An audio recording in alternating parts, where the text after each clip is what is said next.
అందరికీ నమస్కారం. ఈరోజు సిట్టింగ్ ఆసనాల గురించి నేర్చుకుందాం. ముఖ్యంగా అత్యంత ఆరోగ్యకరంగా అయింది, జీర్ణ వ్యవస్థని సక్రమంగా పనిచేసేది, ఈ కాళ్ళు, ముడుకులు, కీళ్ళ నొప్పులు ఇవన్నీ లేకుండా, అలాగే పొత్తు కడుపు కింద ఉన్నటువంటి అవయవాలకు అధిక రక్త ప్రసారాన్ని అందించినటువంటి వజ్రాసనం. ఇది చాలా ముఖ్యమైన ఆసనం. శరీరాన్ని వజ్రం వల్ల కఠినంగా తయారు చేస్తుంది. ఈ వజ్రాసనాన్ని మనం ఒకసారి ఈరోజు నేర్చుకుందాం. సమకూస్తుంది. ఫస్ట్ మనందరం కూడా దండాసనం. రెండు కాళ్ళు సమాంతరంగా పెట్టి రెండు చేతులు పెట్టి ఫస్ట్ నెమ్మదిగా గాలి పీల్చి పెడుతూ లెఫ్ట్ లెగ్ని ఇలా తీసుకొచ్చి దానిపైన కూర్చొని మళ్ళీ రైట్ లెగ్ని తీసుకొచ్చి ఇలా కూర్చోవాలి. ఇలా కూర్చొని ఈ ఆసనంలో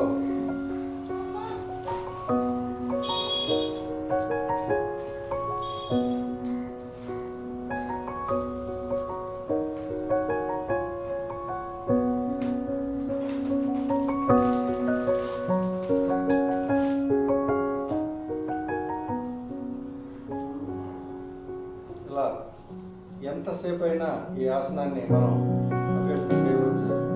ముఖ్యంగా ఈ ఆసనం భోజనం చేసిన తర్వాత కూడా ఈ ఆసనం వేయడం ద్వారా మన జీర్ణ ప్రక్రియ వేగవంతం అవుతుంది. అలాగే చిన్న ముద్రలో కూడా ఈ ఆసనంలో కూర్చోవచ్చు. వెన్నెముక మాత్రం నిటారుగా ఉండాలి.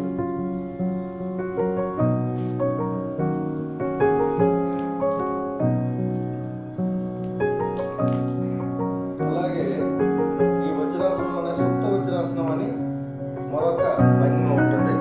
అది రెండు కాళ్ళని తగినంత డిస్టెన్స్ తీసుకొని రెండు తాళ్ళను పిల్లల మధ్యలో ఉంచి మనం అలా బయటకు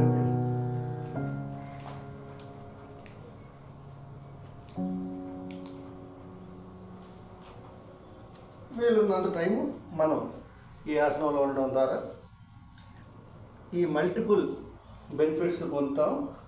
అలాగే శరీరం దృఢంగా శక్తివంతంగా తయారవుతుంది. ముఖ్యంగా ఈ ముడుగులు కానీ తొడకండరాలు కానీ ఇవన్నీ కూడా ఫ్లెక్సిబుల్గా మారి శక్తివంతంగా మారి ఆరోగ్యవంతంగా ఉంటుంది. మానసిక శారీరక ఆరోగ్యానికి ఎంతో ఉపయోగపడుతుంది. నమస్కారం.